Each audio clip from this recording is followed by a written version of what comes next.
Now that we've set up our password and logged into the site editor, let's quickly tour the interface. We highly recommend using Google Chrome as your browser for editing, as it's far superior to other browsers when it comes to using online applications like this. One thing to note is that your interface may not look exactly the same as mine. It's possible for you to have more or less menus depending on the site design and the editor settings. On the left side, we have a variety of menus that control specific elements of your site.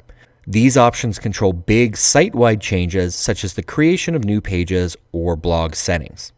On my site here, my left menu presents store and blog options, but this menu may not exist at all depending on your site settings. Along the top, we have a couple of options that you'll need to know. First of all, we have a drop-down. This allows you to navigate between different pages on the site. So if I click the drop-down and I select the studio, it's going to bring us to the studio page on our website, and from there we can make edits. We can also select an individual device and edit that layout.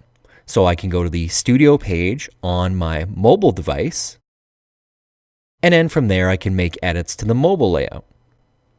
On the top right, we have a couple of important options. We have an info button that has some settings and some stats links within. We also have two forward and back arrows. These are the undo and redo options. So if you've made a change to your site that you don't like, you can simply undo it by clicking these buttons. Next up, we have a preview button. If we click that, this allows us to preview our site on a variety of different devices. You can see that the menu here changed, and we could click to preview on our desktop device, our tablet, our mobile and different variations of mobile devices such as iPhone or Android, or we can view our site on all screens at one time.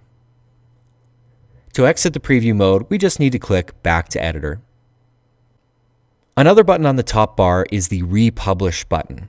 Basically what this is going to do is push any changes that you've made to your site live on the web. So you can make as many edits as you want to the site and nobody's going to know until you republish the site. When you're happy with those changes, just click the republish button. You're going to see this box appear, and once it's done republishing, all your changes will be live on the web. Let's close this window. The last two options on the top right are this info or help icon. This is going to bring up a documentation library with some additional information for you if you need help with the editor. The last button we have is the home button. This will bring us back to our dashboard where we can see all of the sites we have editing access listed. I currently only have access to one site, so it's the only one listed here. Let's jump back into the editor. And that's a quick look at our interface. In our next video, let's talk about how to edit specific elements on the site like text and images.